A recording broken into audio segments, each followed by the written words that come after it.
আমরা যে কথা বলে থাকি যে ও পাড়ার কাকিমা মাসিমাদের কোনো কাজ নেই, তারা শুধু 4টে বাড়ি নিয়ে আলোচনা করে।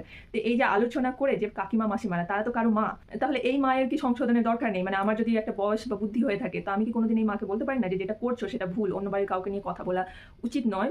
দ্বিতীয় হয়তো দেখছেন যে বাড়িতে ছেলে মেয়ে দুজনকেই বড় করা হচ্ছে, অথচ ছেলেকে পড়াশোনা করে চাকরির জন্য সময় দেওয়া হচ্ছে, অথচ মেয়ের একটা টাইমের পরে বলা হচ্ছে যে এবার বিয়ে দেওয়া হবে। তার চাকরি, তার নিজের পায়ে দাঁড়ানো, সেটাতে ততটা গুরুত্ব দেওয়া হচ্ছে না। সেই জায়গায় কি বাচ্চাদের বাবা মাকে শেখানো উচিত নয় যে আজকের দিনে একটা মেয়েরও নিজের পায়ে দাঁড়ানোটা কতটা জরুরি? আর আমাদের ধরে নিন যে সমাজে যে রীতিটা চলে আসে যে একটা বৌমা থাকবে শ্বশুর বাড়িতে এবং জামাই থাকবে নিজের বাড়িতে, নিজের বাবা মার কাছে ধরে নিন করছে, অথচ একটা বৌমা নিজের বাবা মা ছেড়ে এসে শ্বশুর বাড়িতে সংসারটা করবে। অথচ আপনি দেখবেন যে সম্মান এবং গিফট পাওয়ার বেলাতে জামাইয়ের নামটা সব থেকে আগে আসবে। এবার এটা তো ভারী অন্যায়। এইভাবে তো কোনোদিনও হবে না যে যে আপনার করে যাচ্ছে, যাকে আপনি ভাবছেন আপনার করবে, তার নামটা সব থেকে পরে আসবে পাওয়ার বেলা। এবং এই বেলাতে যদি আমি বাড়ির মেয়ে হয়ে, বাড়ির জামাই হয়ে বা ইভেন বাড়ির ছেলে হয়ে যদি এই ভুলগুলো সংশোধন না করাতে পারি, তাহলে তো ভবিষ্যতে এই